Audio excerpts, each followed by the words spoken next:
யோவேல் புஸ்தகம் 1ஆம் அதிகாரம், அடுத்து யோவேல் அடுத்த புஸ்தகம் யோவேல் 1:6வது வசனவாசி. எண்ணி முடியாத ஒரு பலத்த ஜாதி என் தேசத்தின் மேல் வருகிறது. அதன் பற்கள் சிங்கத்தின் பற்கள், துஷ்ட சிங்கத்தின் கடைவாய் பற்கள் அதற்கு உண்டு. அதாவது இஸ்ரவேலுக்கு விரோதமாக ஒரு நாடு எழும்பி வரணும், ஒரு பலத்த ஜாதி எழும்பி வரணும்.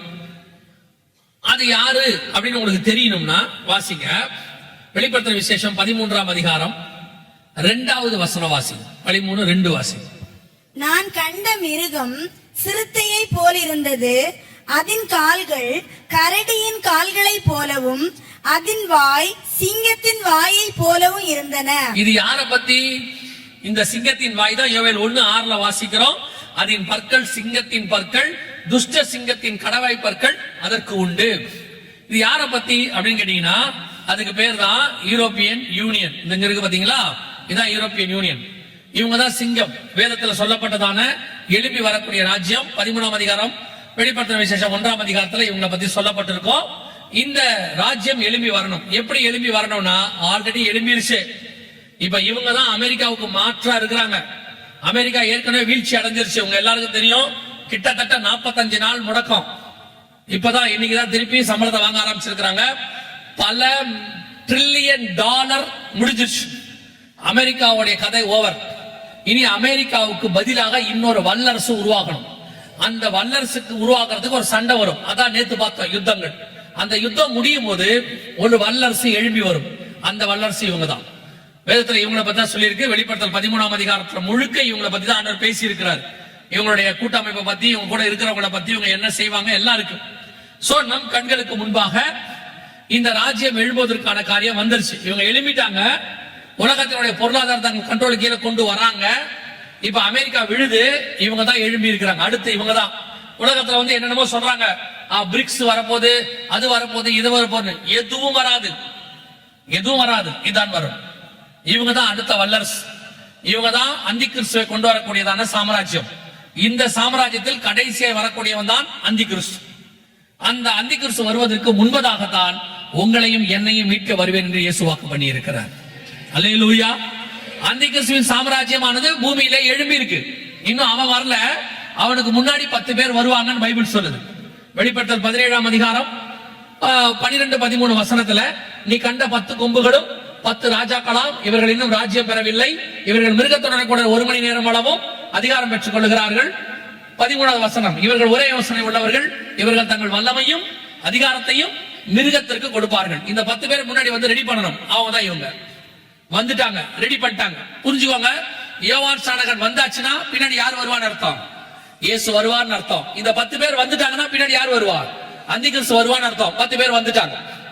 வல்லமை, அதிகாரம். வல்லமை என்பது படைபலம், பணபலம். அதிகாரம் என்பது படைபலம். Army and economy. இன்னைக்கு ரெண்டும் இவங்க கிட்ட போயிட்டு இருக்கு. அமெரிக்காவது அதுக்கு முன்னாடி உள்ள அமெரிக்கா வீழ்ச்சி அடைஞ்சிருச்சு. இப்ப இவங்க வராங்க. சோ உங்களுக்கு புரியும் நினைக்கிறேன். அடுத்த சாம்ராஜ்யம் ரெடியா இருக்கு. வல்லமை, அதிகாரம் அவங்க கிட்ட போயிட்டு இருக்கு. இவங்க வந்து எல்லாத்தையும் அவங்க கையில ஒப்படைக்கணும். அந்த ஒப்படைக்க வேண்டிய 10 பேர் வந்து நம்ம கண்ணுக்கு முன்னாடி இருக்காங்க. இவங்க தான் அவங்க இப்ப இருக்காங்க. சோ இவங்க தான் அவங்ககிட்ட ஒப்படைப்பாங்க. இந்த காலகட்டத்தில் தான், நல்ல கவனிங்க, இந்த காலகட்டத்தில் தான் யோவேல் புஸ்தகத்துல கர்த்தர் மிக முக்கியமான ஒரு காரியத்தை அறிவிக்கிறார். 3 வசனத்தை வாசிக்க போறோம், வாசிட்டு முடிக்க போறோம். நல்லா கவனிங்க, வாசிங்க. யோவேல் புஸ்தகம் 1ஆம் அதிகாரம் 15வது வசனம் வாசிங்க.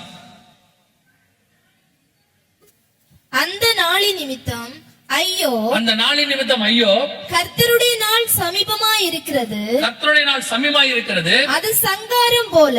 கர்த்தருடைய நாள் என்னவா இருக்கிறது? சமீபமாய் இருக்கிறது. 2:1 வாசிங்க பாப்போம். யோவேல் 2:1.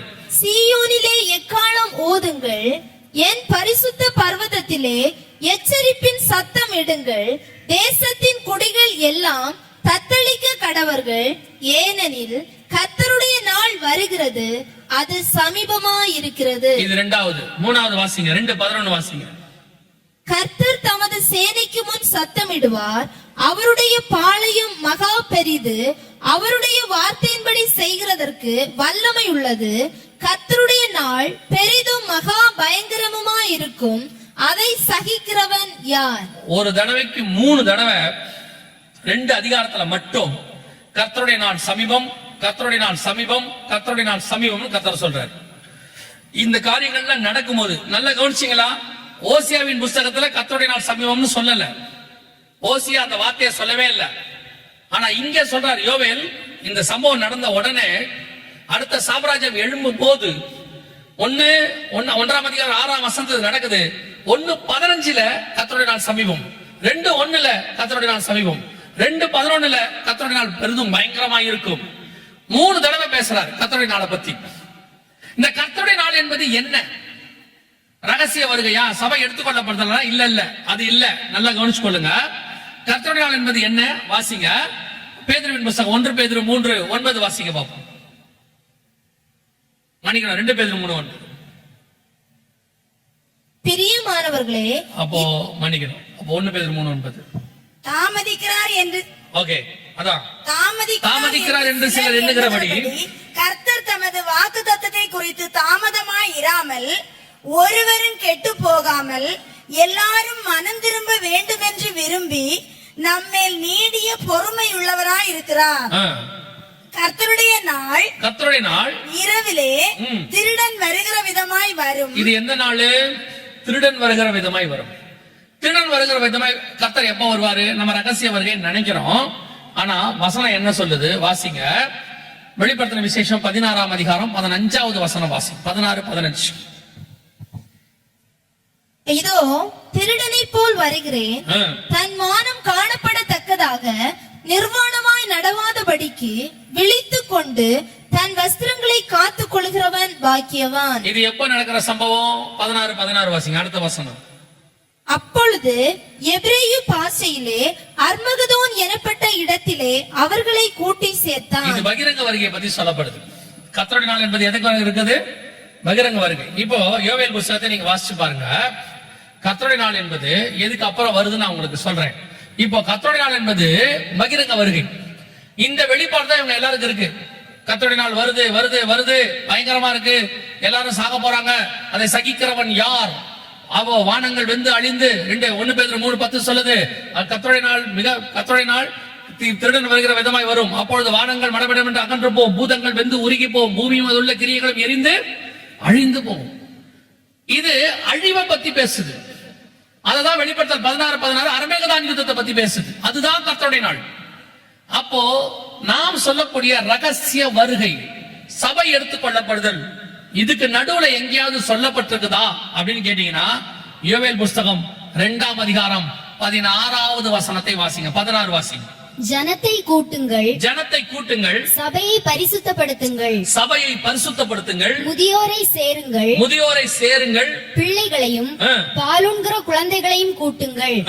மணவாளன் தன் அறையையும் மணவாட்டி தன் மறைவையும் விட்டு புறப்படுவார்களாக. மணவாளன் தன் அறையையும் மணவாட்டி தன் மறைவையும் விட்டு புறப்படுவார்களாக. உங்க எல்லாருக்கும் தெரிஞ்சிருக்கிறபடி மணவாளன் மணவாட்டி என்பது புதிய ஏற்பாட்டு சபையினுடைய உறவு. பழைய ஏற்பாட்டுல இஸ்ரவேல் ஜனங்களை ஒரு மணவாளன் மணவாட்டின்னு சொல்லல, தேவ ஜனங்கள் தான் சொல்றார். ஆனா புதிய ஏற்பாட்டுல சபையை சொல்லும் பொழுது பவுல் எழுதுறார், கொரிந்தியர் எழுதும்போது கற்புள்ள கன்னிகையாக ஒரே புருஷனுக்கு ஒப்பு கொடுக்க. வெளிப்படுத்தல் 22:17 சொல்லுது, ஆவியும் மணவாட்டியும் வா என்பார்களாக. 21:2 வெளிப்படுத்தல் விசேஷம் சொல்லுகிறது, நீ வா ஆட்டுக்குட்டியானவருடைய மனைவியாகிய மணவாட்டி தன்னை அலங்காரம் பண்ணினாள். வசனம் சொல்லுது, நீ வா ஆட்டுக்குட்டியாருடைய மனைவியாகிய மணவாட்டியை நான் உனக்கு காண்பிக்கிறேன். மணவாட்டி என்பது புதிய ஏற்பாட்டு சபை. இதுக்கு நடுவுல கர்த்தருடைய நாள் எங்க வருது பாருங்க, திருப்பி பாருங்க. யோவேல் என்ன சொல்றாரு நீங்க வாசிங்க. 3ஆம் அதிகாரம் 14வது வசனம். யோவேல் வாசிங்க 3:14. நியாய தீர்ப்பின் பள்ளத்தாக்கிலே ஜனங்கள் திரள் திரளாய் இருக்கிறார்கள். நியாய தீர்ப்பின் பள்ளத்தாக்கிலே கர்த்தரின் நாள் சமீபமாய் இருக்கிறது. இதுதான் அந்த அர்மேகதான் மெகிதோ வேலி. நீங்க வாசிச்சீங்கல்ல வெளிப்படுத்தல் 16 அதான் நியாய தீர்ப்பின் பள்ளத்தாக்கு. அதுதான் மெகிதோ பள்ளத்தாக்குன்னு சொல்லுவாங்க. அங்கதான் கர்த்தருடைய நாள் சமீபம்னு யோவேல் எழுதுறாரு. 1ஆம் அதிகாரம் 15, 2ஆம் அதிகாரம் 1, 2, 11, 3, 14 எல்லா இடத்திலும் கர்த்தருடைய நாள் சமீபம்னு சொல்லிக்கிட்டு இருந்தவரு கரெக்டா பர்டிகுலரா 2ஆம் அதிகாரம் 16ஆம் வசனத்துல சொல்லும் பொழுது, ஜனத்தை கூட்டுங்கள், சபையை பரிசுத்தப்படுத்துங்கள், மணவாளன் தன் அறையையும் மணவாட்டி தன் மறைவையும் விட்டு புறப்படுவார்களாக. இதைத்தான் நாம சொல்றோம், கிறிஸ்துவுக்குள் மரித்தவர்கள் முதலாவது எழுந்திருப்பார்கள், பின்பு உயிரோடு இருக்கிற நாமும் எடுத்துக்கொள்ளப்பட்டு ஆகாயத்தின் மேல் காணப்படுவோம். இதான் புறப்பட்டு போறது. யார பத்தி? மணவாளனும் மணவாட்டியும். மணவாளன் தன் அறை அப்படின்னா என்ன அர்த்தம்? பிதாவின் வலது பார்சத்திலிருந்து, the father's chamber என்பாங்க. பிதாவின் வலது பார்சத்திலிருந்து புறப்பட்டு வரார், அவருடைய ரூம் சாம்பர். மணவாட்டி தன் மறைவையும், மறைவினா என்ன? உன்னத பாட்டு சொல்லுது, கண்மலையின் வெடிப்புகளிலும் சிகரங்களின் மறைவிடங்களிலும் தங்கி இருக்கிற என் புறாவே. மறைவிடத்தில் இருக்கிறது யாரு? சபை. அதுதான் இங்க வசனம் சொல்லுது, மணவாளன் தன் அறையையும் மணவாட்டி தன் மறைவையும் விட்டு புறப்படுவார்களாக. எப்போ புறப்படணும்? இந்த சம்பவம் எல்லாம் நடந்துகிட்டே இருக்கும் போது கர்த்தருடைய நாள் பின்னாடி வரப்போகுது. 2:3:14 சொல்றாரு, நியாய தீர்ப்பின் பள்ளத்தாக்கிலே கர்த்தருடைய நாள் சமமாய் இருக்கிறது. அதான் மெகிதோ பள்ளத்தாக்கு, அர்மேகதான் யுத்தம், பகிரங்க வருகை. அதுக்கு நடுவுல சொல்றாரு, மணவாட்டி புறப்பட்டு போவாளாக. அப்படின்னா நீங்களும் நானும் சபை எடுத்துக்கொள்ளப்படுதலை பத்தி யோவேலுக்கு தான் வெளிப்பாடு இருக்கு. ஏன் யோவேலுக்கு வெளிப்பாடு தெரியுமா? சபையினுடைய ஆரம்பம் யோவேலுக்கு தான் வெளிப்பாடு. கடைசி காலத்திலே மாம்சமான யாவர் மேலும் என் ஆவியை ஊற்றுவேன்னு பேதுரு சொல்றாரு. அந்த தீர்க்க தரிசனம் யார் சொன்னது? யோவேல் சொன்னது. சபை ஆரம்பிக்கும் போது யோவேலுக்கு கொடுக்கப்பட்ட வெளிப்பாடு, சபையின் முடிவும் யோவேலுக்கு கொடுக்கப்பட்டிருக்கிறது. புறப்பட்டு போவார்களாக. இப்போ உங்களுக்கு எனக்கு தெரிய வேண்டியது என்ன? நம்ம கண்ணுக்கு முன்னாடி ஓசியாவின் புஸ்தகம் 12ஆம் அதிகாரம் வரைக்கும் எல்லாம் நடந்துருச்சு. இன்னும் 1ஆம் அதிகாரத்தில் சொல்லப்பட்டிருக்கிற 6வது வருஷம் சொல்லப்பட்ட தேசம் எழும்பி வர வேண்டும். இப்ப அவங்களும் எழும்புகிற காலம் வந்துடுச்சு. இப்ப அமெரிக்கா விழுந்து இவங்க அபிஷியலா வரணும். இது சம்பவிக்கும் போது இதுக்கு நடுவுல சபை புறப்பட்டு கர்த்தரை பார்க்கும்படி போகணும். அப்போ உங்களுக்கும் எனக்கும் எவ்வளவு டைம் இருக்குன்னு பாருங்க. நமக்கு வேதத்துல சொல்லப்பட்ட இத்தனை காரியங்களும் அடுத்து அடுத்து அடுத்து துல்லியமா நடக்குதுன்னா அப்ப அவருடைய வருகைக்கான நேரம் எவ்வளவு இருக்குன்னு பாருங்க. இது சபை புறப்படுகிற காலம். இப்போ தெளிவா ஆண்டவர் டைரக்டா எழுதுறாரு, சபையை கூட்டுங்கள். யோவேல்ல சொல்றாரு, நல்லா கவனிச்சு பாருங்க, சபையை கூட்டுங்கள். சபை கூட்டிட்டோம். சபைங்கிற வார்த்தையை கர்த்தர் யூஸ் பண்றாரு யோவேல்ல. சபையை கூட்டுங்கள், கூட்டியாச்சு. எதுக்காக கூட்டுங்கள் தெரியுமா? சபையை கூட்டுங்கள், ஜனத்தை என்ன பண்ணணும்? பரிசுத்தம் பண்ணணும். அப்படிதானே இருக்குது. ஜனத்தை கூட்டுங்கள், சபையை பரிசுத்தம் பண்ணுங்கள். இப்ப உங்களை எதுக்கு ஆண்டவர் கூட்டி சேர்த்திருக்கிறார் தெரியுமா? மணவாளனை சந்திப்பதற்கு, பரிசுத்த அலங்காரத்தை செய்வதற்காக சபையை கூட்டி இருக்கிறார் ஆண்டவர். சபையினுடைய மிக முக்கியமான காலகட்டம், எடுத்துக்கொள்ளப்படுகிற காலகட்டத்துக்கு நாம் வந்திருக்கிறோம். மணவாளனை சந்திக்கிற இடத்திற்கு நீங்கள் நானும் வந்திருக்கிறோம். எப்ப வேணாலும் இயேசு கிறிஸ்துவின் வருகை சம்பவிக்கும். நம்ம கண்ணுக்கு முன்னாடி நடக்கிற எல்லா அடையாளங்களும் நடக்குது. ஆனா இப்போ கர்த்தர் நமக்கு கொடுத்திருக்கிற நேரம் என்ன? அதான் திருப்பி சொன்னேன், கொரோனாவுக்கு பிறகு கர்த்தர் கொடுத்திருக்கிற இந்த டைம் எதுக்கு தெரியுமா? சரி, ஒரு பிரச்சனை முடிஞ்சிருச்சு, நாம ரொம்ப கிளாஷுவலா இருக்கலாம்னு நீங்க வாசிச்சு பாருங்க. வெளிப்படுத்தல் முழுக்க எப்படி இருக்கும் தெரியுமா? 1ஆம் ஆபத்து கடந்து போயிற்று, 2ஆம் ஆபத்து வருகிறது. 2ஆம் ஆபத்து கடந்து போயிற்று, 3ஆம் ஆபத்து வருகிறது. ஒண்ணு போச்சுன்னா அடுத்து வரப்போகுதுன்னு அர்த்தம். இப்ப கொரோனா முடிஞ்சிருச்சு. இப்ப ஆண்டவர் நமக்கு ஆயத்தம் பண்றதுக்கான நேரம் கொடுத்திருக்கிறார். சபையை கூட்டி இருக்கிறார், ஜனத்தை கூட்டி இருக்கிறார். சபை என்ன பண்ண போறாரு? பரிசுத்தம் பண்ண போறார். எதுக்காக? சபை மணவாட்டி புறப்பட்டு மணவாளை பார்க்கும்படி போக போகிறார். அல்லேலூயா. அப்ப நீங்களும் நானும் இந்த மணவாளனை சந்திப்பதற்கு ஆயத்தமா இருக்கிறோமா? இதான் கேள்வி. இந்த அடையாளங்கள்லாம் எதுக்காக தெரியுமா? இந்த அடையாளங்கள் இவ்வளவு தூரம் காட்டணுமே எதுக்காகனா, வசனத்தை உறுதிப்படுத்துவதற்காக. இந்த தீர்க்க தரிசன வசனங்கள்லாம் 100% உண்மை. கர்த்தர் சொன்னபடி துல்லியமா நடக்க ஆரம்பிச்சிருச்சு. இனி காலம் செல்லாது. கர்த்தருக்கு சித்தமானால் நம்முடைய தலைமுறை அவருடைய வருகையை பார்க்கிற கூட்டமாக இருக்கும். கர்த்தருக்கு சித்தமான, ஏன்னா அவர் வரும் நாளாகியும் நாளிகையாகியும் பிதா ஒருவரை தவிர மற்ற ஒருவனும் அறியான், பரலோகத்தில் உள்ள தூதர்களும் அறியார்கள். நமக்கு ஒரே ஒரு விசுவாசம் இருக்கு, ராஜா நினையாத நாளிகையிலே வரப்போகிறார். அல்லேலூயா. அப்ப சந்திக்கிற இடத்துல நீங்க இருக்கீங்களா? சந்திக்கிற இடத்துல நாங்க இருக்கணும், என்ன செய்யணும்? இந்த வருகையில போறதுக்கு என்ன பண்ணணும்? ஒரு சில காரியங்களை நான் இன்னைக்கு சொல்றேன். நான் சொல்லிட்டு நேரத்துக்கு முடிச்சிருவேன். நாளைக்கு இன்னும் சில காரியங்கள் இருக்கு, அதையும் சொல்லிட்டு கடைசி நாள் கூட்டத்துல நாம் அதை ஜெபித்து முடிப்போம். முதலாவதாக, இயேசு கிறிஸ்துவின் ரத்தத்தினாலே பாவ மன்னிப்பின் நிச்சயத்தை பெற்றிருக்க வேண்டும். இரண்டாவது, பிதா குமாரன் பரிசுத்தாவின் நாமத்தினாலே தண்ணீர்ல மூழ்கி ஞானஸ்நானம் எடுத்திருக்கணும். மூன்றாவது, மீட்கப்படும் நாளுக்கு என்று முத்திரையான பரிசுத்தாவின் அபிஷேகத்தை பெற்றிருக்க வேண்டும். இது பேசிக், அடிப்படை. இதை நாம எடுத்திருக்கிறோமா? ரட்சிப்பின் அனுபவம் இருக்கா? தண்ணியில மூழ்கி ஞானஸ்நானம் எடுத்திருக்கிறோமா? பரிசுத்த அபிஷேகத்தை பெற்றிருக்கிறோமா?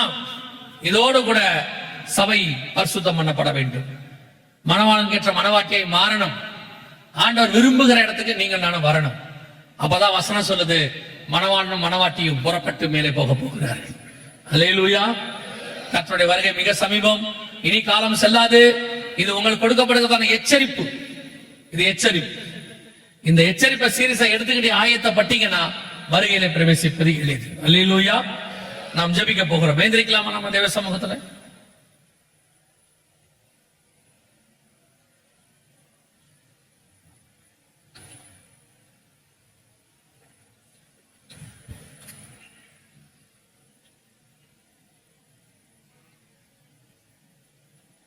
கண்களை மூடுவோம். நாம் ஜெபிக்க போகிறோம். ராஜா வருகிற காலம் சமீபமாயிற்று. ஆண்டவர் பெரிய காரியத்திற்கு பிறகு நம்மளை கூட்டி சேர்த்திருக்கிறார். ஜனத்தை கூட்டுங்கள், சபையை பரிசுத்த பண்ணுங்கள். மணவாளன் தன் அறையிலிருந்து வெளிப்பட போகிறார்.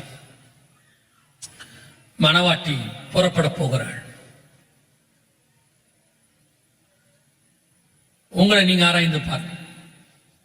இந்த மணவாளனை சந்திக்கிற இடத்தில் நீங்கள் இருக்கிறீர்களா?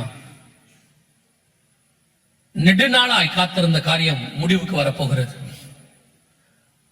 மிகப்பெரியதான மாற்றத்தை உண்டாக்கக்கூடியதுதான் இயேசு கிறிஸ்துவினுடைய வருகை.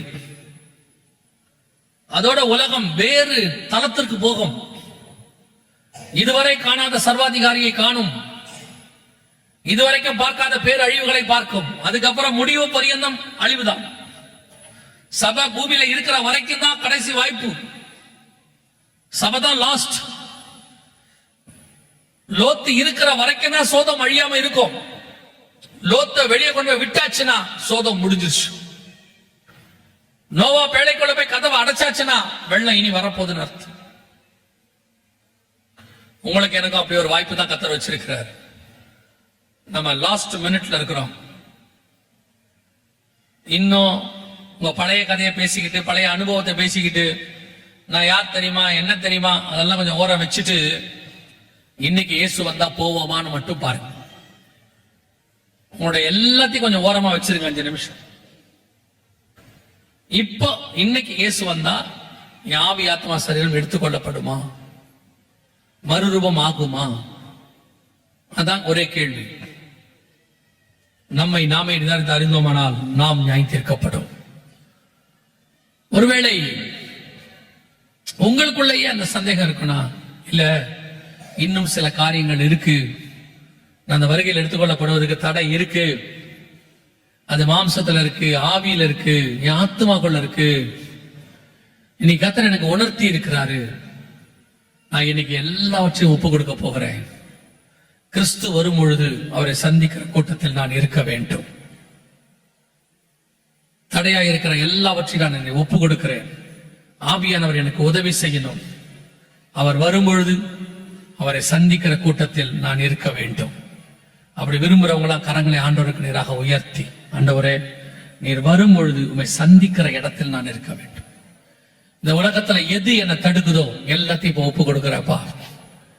உமக்கு பிரியமில்லாத எதெல்லாம் இருக்குதோ எல்லாத்தையும் ஒப்பு கொடுக்கிறேன். எனக்கு நீங்க போதும் ஆண்டவரே. உங்க வருகையில பங்கடைஞ்சு நான் பரலோகத்துக்குள்ள வந்துடணும். அதுக்கு விரோதமா எனக்குள்ள இருக்கிற எல்லா தடைகளும் நிர்மூலமாகட்டும்.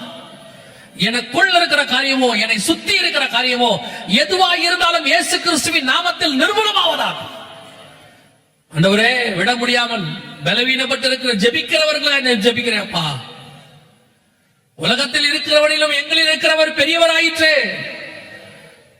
பலவீனத்தின் ஆவியை கொடுக்காமல் பலத்தின் ஆவியை கொடுத்தீர் ஆண்டவரே. எப்படியாகிலும் சந்திக்கிற கூட்டத்தில் நாங்க இருக்கணும் ஆண்டவரே.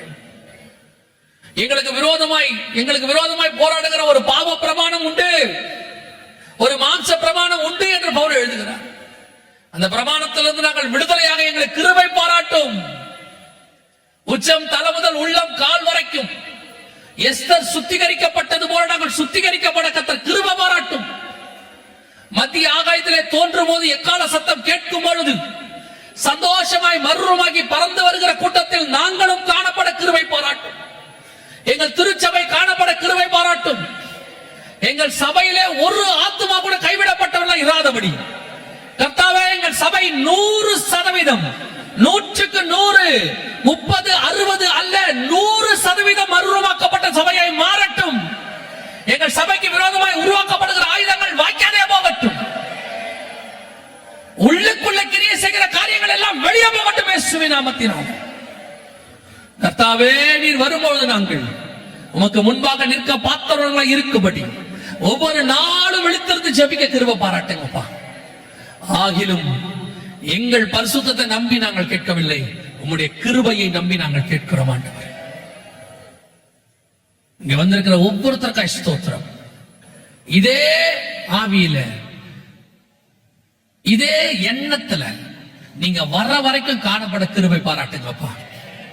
இத பிசாசு பொறுக்கி போட்டு விடாதபடி இந்த வாக்கியம், இந்த வசனங்கள் நல்ல நிலத்தில் விழுந்த விதைகளாய் முளைக்கட்டும் ஆண்டவரே.